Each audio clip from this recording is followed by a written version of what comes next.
তিলাওয়াতের ভাজে ভাজে সুরের অলংকার, এ কোরআন বাণী যে আল্লাহর, এ কোরআন বাণী যে আল্লাহর। আসসালামু আলাইকুম ওরহমতুল্লাহি ওবরাকাতুহ। আসুন্না ফাউন্ডেশনের অনন্য আয়োজন সহজ সূত্রে কোরআন শিখির ষষ্ঠ পর্বে আপনাদেরকে স্বাগতম। বিগত 5টি ক্লাসে আমরা আরবি হরফসমূহ সম্পূর্ণভাবে শিখেছি এবং পাশাপাশি আমরা আরবি হরফ কীভাবে লিখতে হয় এবং তার কয়টি সূত্র রয়েছে লেখার ক্ষেত্রে সবগুলো আমরা আলহামদুলিল্লাহ শেষ করেছি। আজকে আমরা শিখব আরবি হরফের যুক্ত অক্ষর। আমরা জানি যে হরফগুলো এককভাবে লিখলে এক ধরনের আকৃতি তৈরি হয়, আর যদি আমরা হরফগুলোকে আমরা পরস্পরের সাথে সংযুক্ত করে লিখি তাহলে আকৃতির ভিন্নতা দেখা যায়। আপনি যদি আরবিতে একটি শব্দ লিখতে চান তাহলে বেশিরভাগই আরবি হরফের আসল রূপ দেখা যায় না, সেখানে দেখা যায় আপনার আরবি হরফের পরিবর্তন দেখা যায়। আজকে আমরা ইনশাল্লাহ শিখব হরফের বিভিন্ন আকৃতি। আমরা জানি যে আরবিতে 22টি হরফ রয়েছে, যে হরফগুলো শুরুতে সংযুক্ত হয়ে আসে এবং মাঝেও সংযুক্ত হয়ে আসে এবং শেষও সংযুক্ত হয়ে আসে। এরকম হরফ হলো মোট 22টি হরফ। আপনারা আমার সাথে একবার বলুন: বা, তা, সা, জিম, হা, খ, সিন, শিন, صاد, ضاد, ط, ظ, عين, غين, فا, قاف, كاف, লাম, মিম, নুন, হা, ইয়া। আলহামদুলিল্লাহ। তাহলে আমরা আজকে জেনেছি যে 22টি হরফ শব্দের শুরুতে এবং শব্দের মাঝে এবং শব্দের শেষে যুক্ত হয়ে আসে। স্ক্রিনে লক্ষ্য করুন, দেখুন প্রথম হরফটির নাম বা। বায়ের দুটি অংশ, একটা হলো ডানের অংশ, বায়ের অংশ। বা হরফটি যখন আপনার যুক্ত হয়ে আসে শব্দের শুরুতে তখন প্রথম অংশটি আপনার অবশিষ্ট থাকে। স্ক্রিনে আপনারা দেখতে পাচ্ছেন। বাটি যখন শব্দের মাঝে আসে, স্ক্রিনে লক্ষ্য করুন যে বায়ের ভিন্ন আকৃতি রূপ ধারণ করেছে। বাটি যখন আপনার শব্দের শেষে আসে তখন দেখেন বায়ের পূর্ণ রূপ সহকারে একটা সংযুক্ত আকার রয়েছে। তাহলে আমরা বুঝতে পারতেছি যে বাটির 3টি রূপ, একটা হলো শব্দের শুরুতে, আরেকটি হলো শব্দের মাঝে, আরেকটি হলো শব্দের শেষে। এখানে আপনাদেরকে আমরা উদাহরণ দিয়ে দেখিয়ে দিয়েছি যে আসলে বাটি শব্দের ভিতরে কিভাবে আসে। লক্ষ্য করুন, বায়ের শুরুতে আকৃতির সাথে একটি উদাহরণ দেওয়া হয়েছে। শব্দটি হলো, আমরা যদি এককভাবে পড়ি, বা, ইয়া, নুন। দেখুন বায়ের কিন্তু এখানে পূর্ণ রূপটি আসে নাই, এটার অর্ধেক রূপ এসেছে, মানে হলো বায়ের প্রথম মাথাটি এসেছে। এর পরবর্তী শব্দের মাঝে যে বাটি আছে দেখেন, শব্দটি হলো হা, বা, ত। এরপরে হলো বাটি শব্দের শেষে এসেছে কিভাবে দেখেন, শেষে যখন আসে তখন আপনার পূর্ণরূপটি আসে। দেখুন শুধুমাত্র আগের অক্ষরের সাথে যুক্ত করে দেওয়া হয়েছে। এরপরে শেষের রূপটা আপনারা দেখতে পাচ্ছেন যে এখানে বার, শুরু এবং মাঝের এবং শেষের 3টি রূপকে একসাথে করে দেওয়া হয়েছে, যাতে করে আপনারা একসাথে আপনি দেখতে পারেন এবং বুঝতে পারেন। সম্মানিত শিক্ষার্থী, আমরা এখন শিখব যে আসলে বা হরফটি কিভাবে লিখতে হয় অথবা যুক্ত হয়ে হরফটি কিভাবে লেখা হয়। আপনারা স্ক্রিনের দিকে লক্ষ্য করুন, বাটি কিভাবে লেখা হয়েছে। এর পরবর্তী অক্ষর দেখেন, শব্দের মাঝের বাটি কিভাবে লিখতে হয় লেখা হচ্ছে। এরপরে দেখুন শব্দের শেষে কিভাবে লেখা হয়েছে। এরপরে 3টা অক্ষর, শব্দের শুরু এবং শব্দের মাঝে এবং শব্দের শেষে কিভাবে লিখতে হয় একসাথে লেখা হচ্ছে। আলহামদুলিল্লাহ, বা অক্ষরটি লেখা সম্পন্ন হয়েছে। এখানে আমাদের একটা জিনিস খেয়াল রাখতে হবে যে যুক্ত অক্ষর শেখার ক্ষেত্রে অবশ্যই আপনার হরফের প্রথম অংশ খেয়াল রাখতে হবে এবং নোক্তার প্রতি খেয়াল রাখতে হবে। নোক্তার অনেক ভূমিকা রয়েছে। আমরা জানি যে নোক্তা নিচে হলে কি হয়, উপরে হলে কি হয়, মাঝখানে হলে কি হয়, সেটা আমরা হরফগুলো আগে যেগুলো শিখেছি সেগুলো থেকে আমরা বুঝতে পারবো। যুক্ত অক্ষরের দ্বিতীয় হরফ তা। স্ক্রিনে লক্ষ্য করুন, তা হরফটি সেম একদমই বায়ের মতো। আমরা যদি শব্দের শুরুতে লিখতে হয়, আমরা বা যেভাবে লিখেছি, বায়ের নোক্তা শুধুমাত্র নিচে দিয়েছি। এখানে শুধুমাত্র এই বায়ের যে নিচের নোক্তাটা আছে সেটাকে মুছে উপরে 2টা নোক্তা বসিয়ে দিলে তা হয়ে যাবে। স্ক্রিনে লক্ষ্য করুন, দেখুন শব্দের শুরুতে তা কিভাবে লেখা হয়েছে, শব্দের মাঝখানে এবং শব্দের শেষে। এর সাথে আমরা শব্দের শুরুতে আমরা একটা উদাহরণ নিয়ে এসেছি। উদাহরণটি হলো তা, লাম, কাফ। এর পরবর্তী উদাহরণ ইয়া, তা, মিম। এরপরে দেখুন শব্দের শেষে তায়ের অবস্থান, বা, ইয়া, তা। তায়ের পূর্ণ আকৃতি ধারণ করেছে। এরপরে নিচের রোতে দেখুন আমরা শব্দের শুরু, শব্দের মাঝে এবং শব্দের শেষে কিভাবে তাটি আসে একসাথে আমরা দেখিয়েছি। তাহলে আপনারা আসলেই বুঝতে পারছেন আশা করি ইনশাআল্লাহ। এখন আমরা যুক্ত আকারের লিখন রূপ শিখব, যে তা কিভাবে লিখতে হয়। আমরা আগের যে হরফটি শিখেছি বা যেভাবে লিখতে হয় সেভাবে লিখব। স্ক্রিনে দেখানো হচ্ছে, দেখুন তাটি কিভাবে লেখা হচ্ছে। বা লিখেছি আমরা, নোক্তা দিয়েছি নিচে, আর এখানে তা লেখার ক্ষেত্রে আমাদের নোক্তা দিতে হবে উপরে, শব্দের শুরুতে এবং শব্দের মাঝে এবং শব্দের শেষে এবং একসাথে। আলহামদুলিল্লাহ, লেখা সম্পন্ন হয়েছে। আশা করি আপনারা বুঝতে পেরেছেন। প্রিয় শিক্ষার্থী, এখন আমরা তা হরফটির আকৃতি শিখব। আমরা বা তা যেভাবে লিখেছি সেম একই, বায় নোক্তা দিয়েছি নিচে, তায় নোক্তা দিয়েছি উপরে 2টি নোক্তা, আর তা উপরে নোক্তা দিব, কিন্তু আমাদেরকে 3টা নোক্তা বসাতে হবে। শুধুমাত্র সায়ের একটা অংশ লিখে 3টা নোক্তা বসিয়ে দিলে শব্দের শুরুর সা হয়ে যাবে, এবং 3টা নোক্তা মাঝখানে দিলে শব্দের মাঝের সা হয়ে যাবে, এবং সা হরফের পূর্ণরূপ যদি আমরা শব্দের শেষে বসিয়ে দিই তাহলে এটা শব্দের শেষের সা হয়ে যাবে। আপনারা স্ক্রিনে দেখতে পাচ্ছেন। এর সাথে আমরা 3টা উদাহরণ নিয়ে এসেছি শব্দের শুরুতে, যেমন সা মিম, এবং শব্দের মাঝখানে কিভাবে লিখতে হয়, মিম সা লাম। মিম এবং লামের মাঝখানে সাটি এসেছে, কিভাবে লিখতে হয় দেখুন। এরপরে শব্দের শেষে কিভাবে লিখতে হয়, শব্দটি হলো হা ইয়া সা। আপনারা যদি বারবার প্র্যাকটিস করেন ইনশাআল্লাহ দেখতে দেখতে আপনার হরফগুলো আপনি চিনে যাবেন। এখন আমরা সায়ের লিখন রূপ শিখব। আমরা একটু আগে বা তা যেভাবে লিখেছি সেভাবে সাটাও আমরা লিখে ফেলব। সায়ের 3টি নোক্তা আপনি বসিয়ে দিন। দেখুন, শব্দের শুরুতে, শব্দের মাঝে, শব্দের শেষে, এবং 3টা অবস্থানকে একসাথে রেখে হরফগুলো লেখা হয়েছে। দেখেন, তার 3টা অবস্থান, শুরুর, মাঝের এবং শেষের, একসাথে লেখা হয়েছে। আলহামদুলিল্লাহ। জিম হরফটি শব্দের শুরুতে কিভাবে আসে আপনারা দেখতে পাচ্ছেন স্ক্রিনে। জিম হরফটির প্রথম অংশটা নিয়ে আসতে হয়, নিচের অংশটাকে কেটে দিতে হয়, এটা শুরুর জিম হয়ে যাবে। মাঝখানেও দেখেন শুরুর জিমটা নিয়ে আসতে হবে, আগের যে দাগটা আসে সে দাগটা থাকবে, এটাকে বলা হয় যুক্ত দাগ। এই যুক্ত দাগটা যদি আমরা নিয়ে আসি তাহলে আপনার শব্দের মাঝের জিম হয়ে যাবে। এরপরে শব্দের শেষে জিমের কি রূপ ধারণ করে দেখুন আপনার স্ক্রিনে, পরিপূর্ণ রূপ এসেছে আলহামদুলিল্লাহ। শুধুমাত্র যুক্ত দাগটা আপনাকে এখানে অ্যাড করে দিলে হয়ে যাবে। এর সাথে আমরা 3টি উদাহরণ নিয়ে এসেছি। শব্দের শুরুতে জিমের অবস্থান, শব্দের মাঝে জিমের অবস্থান এবং শব্দের শেষে জিমের অবস্থান আপনারা দেখতে পাচ্ছেন। শব্দের শুরুতে জিমের অবস্থান দেখুন, উদাহরণটি লেখা আছে জিম বা লাম। এরপরে জিমটি মধ্যে কিভাবে এসেছে অথবা শব্দের মাঝে কিভাবে এসেছে লক্ষ্য করুন। এখানে উদাহরণটি দেওয়া আছে শিন জিম র। জিমটাকে এইভাবে লিখতে হবে যেভাবে আপনি স্ক্রিনে দেখতে পাচ্ছেন। এর পরবর্তী হলো শব্দের শেষের জিম। জিমটি শব্দের শেষে যখন আসছে তখনই তার পরিপূর্ণ রূপ ধারণ করেছে আলহামদুলিল্লাহ। তাহলে আমরা সহজেই বুঝতে পারতেছি যে শব্দের শুরুতে কিভাবে আসে, মাঝে কিভাবে আসে এবং শেষে কিভাবে আসে। এখন আমরা যেভাবে এখানে পড়েছি লেখার ক্ষেত্রেও সেভাবে আমরা লিখব। শুধুমাত্র জিম এর নিচের অংশটি আমরা লিখব না। আপনারা স্ক্রিনে দেখুন কিভাবে জিমের শব্দের শুরুতে জিম কিভাবে লেখা হয় এখানে লেখা হচ্ছে, শব্দের মাঝে কিভাবে লেখা হচ্ছে, শব্দের শেষে কিভাবে লেখা হয় এখানে লেখা হচ্ছে, এবং 3টি অবস্থান কিভাবে একসাথে লেখা হয় সেটাও দেখানো হচ্ছে আলহামদুলিল্লাহ। পঞ্চম হরফটি আমরা এখন শিখব, সেটা হলো হা। হা আমরা 3টা একসাথে বলতে পারি যে জিম হা খা। এই 3টা আপনার শব্দের শুরুতে আপনার একইভাবে আসবে, শব্দের মাঝে একইভাবে আসবে, শব্দের শেষে একইভাবে আসবে। শুধুমাত্র নোক্তার পার্থক্য, জিমের একটা নোক্তা দিয়ে দিতে হবে আর হায়ের কোনো নোক্তা হবে না, এবং খায়ের উপরে একটা নোক্তা দিতে হবে।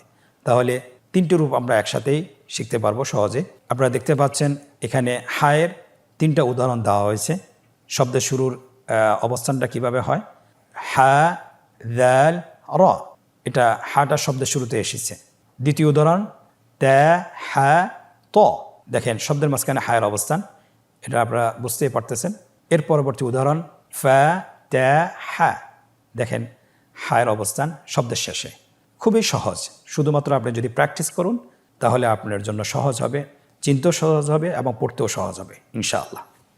প্রিয় শিক্ষার্থী বন্ধুরা, এখন আমরা খায়ের যুক্ত আকৃতি শিখব, যে কিভাবে শব্দের শুরুতে লিখতে হয়, শব্দের মাঝে লিখতে হয়, শব্দের শেষে লিখতে হয়। স্ক্রিনের দিকে লক্ষ্য করুন, আমরা দেখিয়ে দিয়েছি শব্দের শুরুতে খায়ের অবস্থান এবং শব্দের মাঝে খায়ের অবস্থান এবং শব্দের শেষে খায়ের অবস্থান। এটার উদাহরণগুলো লক্ষ্য করুন। শব্দের শুরুতে খটা কিভাবে এসেছে, খ তা মিম। দেখুন খটাকে তার সাথে কীভাবে সংযুক্ত করা হয়েছে খুব সহজে।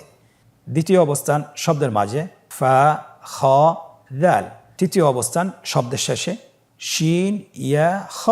আমরা বুঝতে পারতেছি যে হরফগুলোর আকৃতি খুবই সহজ। শুধুমাত্র আমরা একটা আকৃতি যদি শিখি, মানে গ্রুপ ওয়াইজ যদি আমরা শিখি, যেহেতু জিম হা খ একটা গ্রুপের, যদি আমরা একটার আকৃতি শিখতে পারি বাকিগুলো আকৃতি সহজে আমরা শিখতে পারবো এবং লিখতে পারবো, খুবই সহজে বুঝতে পারবো ইনশাআল্লাহ। এটার লিখন রূপ দেখুন একই রকম, জিম হা যেভাবে লিখেছি সেম সেভাবে লেখা হবে এবং লেখাটা খুবই সহজ। স্ক্রিনে লক্ষ্য করুন, শব্দের শুরুর খ লেখা হচ্ছে, শব্দের মাঝের খ লেখা হচ্ছে, শব্দের শেষের খ লেখা হচ্ছে এবং একই সাথে তিন অবস্থান হরফটি লেখা হচ্ছে। আলহামদুলিল্লাহ, কত সহজেই হয়ে গেল। প্রিয় মুসলিম ভাই বোনেরা, আমরা জিম হা খ শিখেছি, এখন আমরা শিখব সিন এবং শিন। স্ক্রিনে আপনারা দেখতে পাচ্ছেন সিনটির শব্দের শুরুতে কিভাবে লেখা হয়, শব্দের মাঝে এবং শব্দের শেষে। দেখুন সিনের দুটি অংশ আমরা জানি, একটি হলো ডানের অংশ, অথবা আমরা এভাবে বলতে পারি একটা হলো উপরের অংশ আর একটা নিচের অংশ। এখানে কিন্তু যখন আমরা হরফটিকে অন্য পরবর্তী শব্দের সাথে যুক্ত করব, তাহলে কিন্তু আমাদেরকে প্রথম অংশটাকে অবশিষ্ট রেখে বাকি অংশটাকে কেটে দিতে হবে। আপনারা স্ক্রিনে দেখতে পাচ্ছেন যে সিনের যে তিনটি দাঁত আছে, এই দাঁতটি দেখে আমাকে বুঝতে হবে যে এটা সিন না শিন। প্লাস এখানে আমাকে দেখতে হবে যে এটার উপর নোক্তা আছে কিনা। যদি নোক্তা থাকে তাহলে শিন, আর যদি নোক্তা না থাকে তাহলে এটা সিন, কিন্তু তিন দাঁত ওয়ালা হইতে হবে। শব্দের শুরুতে সিন আপনারা দেখতে পাচ্ছেন, শব্দের মাঝে এবং শব্দের শেষে। আমরা উদাহরণে নিয়ে এসেছি। শব্দের শুরুতে উদাহরণ হলো সিন নুন তা, সিন নুন তা। শব্দের মাঝের সিন হ সিন র। এরপরে দেখুন শব্দের শেষের সিন নুন ফা সিন। দেখুন ফায়ের পরে অক্ষরটিকে কিভাবে যুক্ত করা হয়েছে। এখন আমরা দেখতে পাচ্ছি যে তিনটা অবস্থানকে একটি শব্দে লেখা হয়েছে, শব্দের শুরু, শব্দের মাঝে এবং শব্দের শেষে। আপনারা নিচের গঠটিতে দেখতে পাচ্ছেন সিন সিন সিন। এখন আমরা শিখব যে লিখন রূপ। সিনটা আমরা কিভাবে লিখব, খুবই সহজ।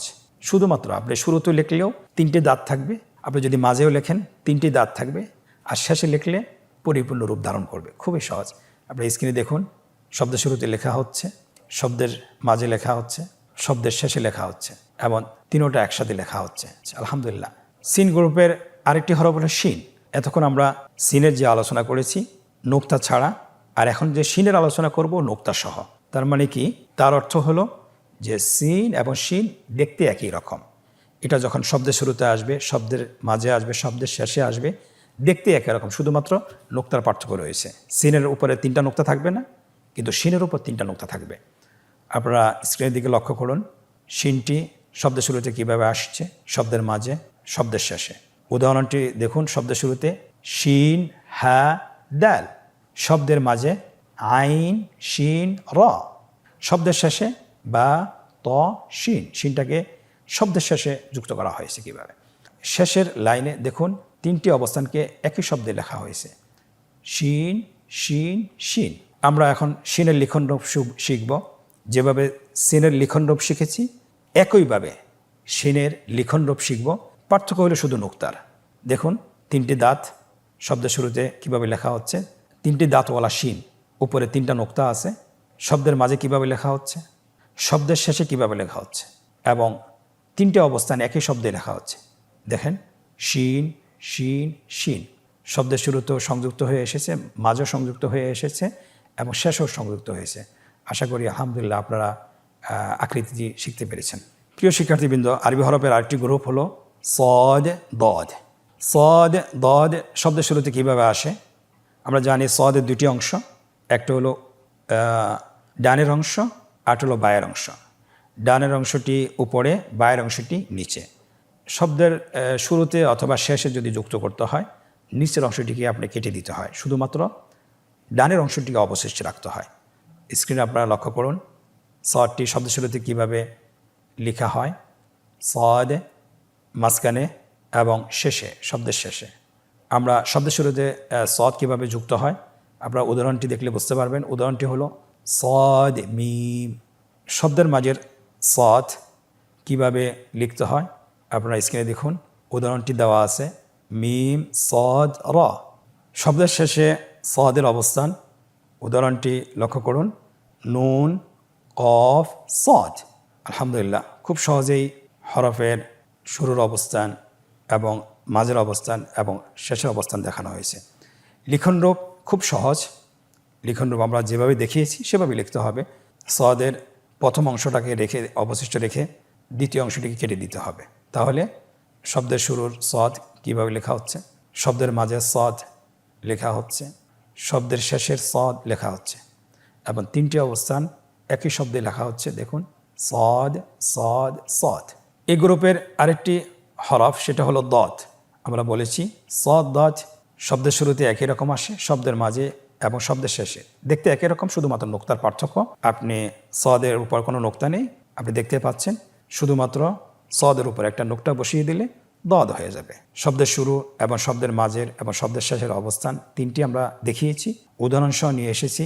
উদাহরণটি আমরা পড়ি, দদ ল্যাম এবং শব্দের মাঝের দদ তা দদ ল্যাম এবং শব্দের শেষের দদ আপনারা উদাহরণটি দেখতে পাচ্ছেন, বা আইন দদ। তাহলে খুব সহজেই আপনার দদ হরফটি তার তিনটি অবস্থান আমরা চিনতে পেরেছি এবং আত্মস্থ করতে পেরেছি। এখন আমরা তার লিখন রূপটা দেখাবো, যেভাবে আমরা এখানে উদাহরণ সহকারে দেখিয়েছি। আপনার লিখন রূপের ক্ষেত্রে সেম, আপনি এককভাবে লিখতে পারেন দদ হরফটি, এরপরে নিচের অংশটা কেটে দেন, এটা শুরুর দদ হয়ে যাবে। এবার মাঝের দদ সেম, স্ক্রিনে দেখতে পাচ্ছেন, এখানে লেখা হচ্ছে এবং শব্দের শেষের দদও লেখা হচ্ছে। খুব সহজেই আপনার হরফগুলো লেখা হয়েছে। আলহামদুলিল্লাহ, আপনিও পারবেন যদি চেষ্টা করেন ইনশাআল্লাহ। প্রিয় শিক্ষার্থীবৃন্দ, 22টি যুক্ত হরফের আরেকটি গ্রুপ সেটা হলো ত জ। ত হরফটি শব্দের শুরুতে কিভাবে আসে স্ক্রিনের দিকে লক্ষ্য করুন। ত জ শব্দের শুরুতে একই রকম আসে এবং শব্দের মাঝখানেও একই রকম আসে, শব্দের শেষেও একই রকম আসে, শুধুমাত্র নোক্তার পার্থক্য। ত এর উপরে নোক্তা থাকবে না, জ এর উপরে নোক্তা থাকবে। আমরা এখন তটা দেখছি। দেখুন, শব্দের শুরুতে ত এর উদাহরণ দেওয়া আছে, ত হ্যাঁ র। শব্দের মাঝের ত উদাহরণটি লক্ষ্য করুন, ইয়া ত আইন। শব্দের শেষের ত দেখুন উদাহরণটি লেখা আছে, হ্যাঁ বা ত। ত এবং জয়ের ক্ষেত্রে শব্দের শুরু হোক, শেষে হোক, মাঝে হোক, তার আসল রূপে ধারণ করবে। আশা করি আপনারা বুঝতে পারছেন। আমরা এখন লিখন রূপটা শিখব। দেখুন, ত হরফটি কিভাবে লিখতে হয়। শব্দের শুরুতে ত লেখাটা খুবই সহজ এবং শব্দের মাঝে একই রকম, শুধুমাত্র দুই পাশে যুক্ত দাগ থাকবে এবং শব্দের শেষে দেখুন তটি তার পরিপূর্ণ রূপে আসবে এবং তার তিনটি অবস্থান একই শব্দে আমরা লিখেছি, স্ক্রিনে লেখা হচ্ছে। দেখুন কিভাবে লিখতে হয়, ত ত ত। আশা করি আপনারা ত হরফটি কিভাবে চিনবেন এবং কিভাবে লিখবেন দুটি আপনারা শিখেছেন। প্রিয় শিক্ষার্থীবৃন্দ, ত এর সাথে সামঞ্জস্যপূর্ণ আরেকটি হরফ সেটা হলো দ। শব্দের শুরুতে দ কিভাবে এসেছে উদাহরণটি দেখুন, দ হ্যাঁ র। কিভাবে দকে হা র এর সাথে সংযুক্ত করা হয়েছে। শব্দের মাঝে দ কিভাবে আসে স্ক্রিনে লক্ষ্য করুন। উদাহরণটি বলুন, আইন দ মিম। শব্দের শেষের দ লক্ষ্য করুন। উদাহরণটি পড়ুন, গইন ইয়া দ। ইয়া গইন এবং ইয়ার পরবর্তী অক্ষর হল দ, দুটোর সাথে দকে সংযুক্ত করা হয়েছে। খুবই সহজ। এবং নিচের লাইনটিতে দ এর অবস্থান, শুরুর অবস্থান, মাঝের অবস্থান এবং শেষের অবস্থান দেখানো হয়েছে। আমরা কিভাবে লিখব একটু আগে আমরা বলেছি, ত যেভাবে লিখেছি সেভাবে জ হরফটি লিখব। স্ক্রিন লক্ষ্য করুন। শুধুমাত্র ত এর উপরে একটা নোক্তা দিতে হবে। শুরুর অবস্থানের দ লেখা হচ্ছে, শব্দের মাঝের দ এর অবস্থান লেখা হচ্ছে এবং শব্দের শেষের অবস্থান দ লেখা হচ্ছে এবং তিন অবস্থানকে একই শব্দে লেখা হচ্ছে। দেখুন, দ দ দ। আশা করি আপনারা হরফগুলো বুঝতে পেরেছেন এবং চিনতে পেরেছেন এবং আশা করি যখন আপনি এটা বারবার প্র্যাকটিস করবেন, কোরআন পড়বেন, আপনি সহজে এটা চিনতে পারবেন ইনশাআল্লাহ। সম্মানিত ভাই বোনেরা, 22টি হরফের আরেকটি গ্রুপ হলো আইন এবং গইন। আইন এবং গইন। আইন এবং গইন শব্দের শুরুতে কিভাবে আসে আপনারা স্ক্রিনের দিকে লক্ষ্য করুন। শব্দের মাঝে এবং শব্দের শেষে, শুধুমাত্র নোক্তার পার্থক্য। আপনারা উদাহরণসহ দেখতে পাচ্ছেন। শব্দের শুরুতে আইন কিভাবে লিখতে হয় উদাহরণটি দেখুন, আইন ল্যাম মিম। শব্দের মাঝের আইন বা আইন দাল। শব্দের শেষের আইন তার পূর্ণ আকৃতি এসেছে, বা ইয়া আইন। শেষ লাইনে দেখুন শব্দের 3টে অবস্থান একসাথে লেখা হয়েছে। আইনটি যুক্ত হয়ে আসেছে প্রত্যেকটি অবস্থানে, শুরুতে, মাঝে এবং শেষে। আইন আইন আইন। আইন হরফটি কীভাবে লিখতে হবে? খুবই সহজ। আপনি যদি শব্দের শুরুতে লিখতে হয়, আইনের প্রথম অংশটি অবশিষ্ট রেখে দ্বিতীয় অংশটি কেটে দেন। আইন তার শুরুর অবস্থানটি অবশিষ্ট থাকবে। এবং শব্দের মাঝে লিখতে হয়, আপনারা স্ক্রিনে দেখতে পাচ্ছেন। এবং শব্দের শেষেও আপনার যদি আইনটি আসে, এটারও একটু ভিন্ন রূপ ধারণ করে। আপনারা দেখতে পাচ্ছেন কীভাবে লিখতে হয় আইনটা। স্ক্রিনের দিকে লক্ষ্য করুন, লেখা সম্পন্ন হয়েছে। এবং আইনটি একই সাথে শব্দের শুরুর, মাঝের এবং শেষের কীভাবে লিখতে হয় এটা স্ক্রিনের দিকে লক্ষ্য করুন। আইন আইন আইন। আলহামদুলিল্লাহ, সম্পন্ন হয়েছে। এই গ্রুপের আরেকটি হরফ গইন। শব্দের শুরুতে গইনের অবস্থান, গইন ইয়া র। শব্দের মাঝের অবস্থান বা গইন ইয়া, এবং শব্দের শেষের অবস্থান বা লাম গইন। এবং 3টে অবস্থানকে একই শব্দে লেখা হয়েছে, একই শব্দে দেখানো হয়েছে। দেখুন, গইন গইন গইন। আমরা এখন লিখন রূপটা শিখব। লিখন রূপটা আমরা বলেছি দেখতে আইনের মতোই। আইন যেভাবে লিখেছি শব্দের শুরুতে, শব্দের মাঝে, শব্দের শেষে, তেমনিভাবে গইনটিও আমরা সেভাবে লিখব। স্ক্রিনে লেখা হচ্ছে শব্দের শুরুতে, শব্দের মাঝে, শব্দের শেষে, এবং 3টে অবস্থান একই শব্দে লেখা হচ্ছে। লেখা সম্পন্ন হয়েছে। আলহামদুলিল্লাহ, আশা করি আপনারা বুঝতে পেরেছেন। সম্মানিত প্রিয় ভাই ও বোনেরা, আমরা এখন একটি আনন্দদায়ক পর্বে প্রবেশ করব। যে এতক্ষণ ধরে আমরা যে পড়াগুলো পড়তেছিলাম, যে পাঠগুলো পড়তেছিলাম, যে শব্দের অবস্থানগুলো শুরুর এবং মাঝের এবং শেষের অবস্থানগুলো যে পড়তেছিলাম, কতটুকু আমরা আত্মস্থ করতে পেরেছি সেটা আমরা এখন নিজেদেরকে যাচাই করব। প্রথম পর্বে বলা হয়েছে আমাদেরকে নিম্নোক্ত হরফগুলো সঠিকভাবে উচ্চারণ করুন। আমরা যেহেতু একক হরফ শিখেছি এবং যুক্ত অক্ষরও শিখেছি, এই জন্যে আমরা এখন কতটুকু আসলে আত্মস্থ করতে পেরেছি, কতটুকু হরফগুলো আমরা দেখে চিনতে পারবো, সেটা এখন আমরা নিজেদেরকে যাচাই করতে পারবো। আপনারা এখানে দেখুন, স্ক্রিনের দিকে লক্ষ্য করুন এবং বলুন তে জে খ বে। পরবর্তী শব্দ তে বে তে। দেখুন, আমরা নোক্তা দেখে কিন্তু চিনিয়ে ফেলতেছি।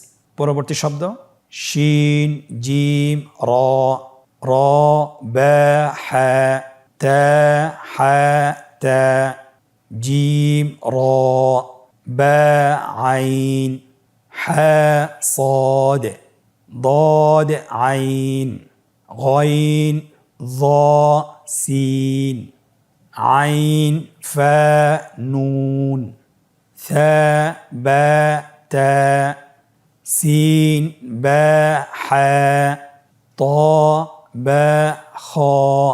আশা করছি আপনারা হরফগুলো বলতে পেরেছেন সঠিকভাবে। আপনার আশেপাশে যে সকল বন্ধুবান্ধব আছে, আপনারা তাদের সাথে তাকরার করতে পারেন, একে অপরকে জিজ্ঞাসা করতে পারেন। যদি সকলে পারে তাহলে বুঝতে পারবেন আপনিও পেরেছেন ইনশাআল্লাহ, আশা করি। এই অনুশীলনের দ্বিতীয় পর্ব, হরফের সাথে রেখা টেনে যুক্ত আকৃতির হরফের মিল করুন। আমরা জানি প্রত্যেকটি হরফের যুক্ত আকৃতি রয়েছে। সো ডান পাশে, ডান কলামে একক হরফগুলো লেখা হয়েছে এবং বাম কলামে যুক্ত আকৃতির হরফগুলো লেখা হয়েছে। শুধুমাত্র আপনাকে যেটা করতে হবে, হরফের সাথে যুক্ত আকৃতির হরফের মিল করতে হবে। প্রথম হরফটি হলো বা। আপনি দেখুন বায়ের যুক্ত আকৃতি হরফ কোন জায়গায় আছে, বায়ের সাথে তার সাথে রেখা টেনে মিল করুন। স্ক্রিনে লক্ষ্য করুন, রেখা টেনে মিল করা হচ্ছে। বায়ের সাথে বা, তায়ের সাথে তা, সায়ের সাথে সা। এইভাবে সবগুলো দেখেন আপনার মিলে গেছে। আলহামদুলিল্লাহ, কত সহজেই হরফগুলো যুক্ত অক্ষরের সাথে মিল করা হয়েছে। আলহামদুলিল্লাহ। আজকের অনুশীলনের তৃতীয় পর্ব, যে নিম্নে যুক্ত আকৃতির হরফগুলো সঠিক স্থানে লিখতে হবে। আপনারা দেখতে পাচ্ছেন এখানে কিছু কলাম দেওয়া হয়েছে, ঘর দেওয়া আছে। উপরে একটা রোতে যুক্ত আকৃতির হরফগুলো লেখা হয়েছে, আর 3টে অবস্থান দেওয়া হয়েছে, শুরুর এবং মাঝের এবং শেষের। আপনার কোন আকৃতিটি কোন জায়গায় বসবে এটা আপনাকে নিজেই নির্ধারণ করতে হবে। স্ক্রিনে লক্ষ্য করুন, প্রথমে ফা লেখা হচ্ছে, এই অক্ষরটি শব্দের শেষে বসবে, এই জন্য শেষের রোতে লেখা হচ্ছে। ত শব্দের শেষে, বা শব্দের শুরুতে, হা শব্দের শুরুতে, সিন শব্দের শুরুতে। এমনিভাবে আপনি স্ক্রিনদিকে লক্ষ্য করুন, সবগুলো হরফ লেখা হচ্ছে। আশা করি আপনারা চিনতে পেরেছেন এবং বুঝতে পেরেছেন। আল্লাহ সুবহানাহু ওয়া তাআলা আমাদেরকে তৌফিক দান করুন, আমরা যেন তার কোরআন পড়তে যেন সক্ষম হই এবং যেন শিখতে পারি। এবং আপনাদের প্রতি নসিহত থাকলো যে আমরা যে অনুশীলনগুলো শিখব, বাসায় চেষ্টা করবো আরেকবার অনুশীলন করার জন্য, বারবার অনুশীলন করার জন্য। এবং যে লেসনগুলো আমরা এখন এই ভিডিওতে লাইভে পড়াচ্ছি, সেগুলো আমরা বাসায় অবসর সময় 10 থেকে 20 মিনিট অবশ্যই অনুশীলন করব। আল্লাহ সুবহানাহু ওয়া তাআলা আমাদেরকে তৌফিক দান করুন। আজকের ষষ্ঠ পর্ব থেকে বিদায় নিচ্ছি। জাযাকুমুল্লাহ খায়ের। পরবর্তী পর্বে আবারও দেখা হবে। আসসালামু আলাইকুম ওয়া রাহমাতুল্লাহি ওয়া বারাকাতুহু। আসুন্নাহ ফাউন্ডেশন, উম্মার স্বার্থে সুন্নাহর সাথে।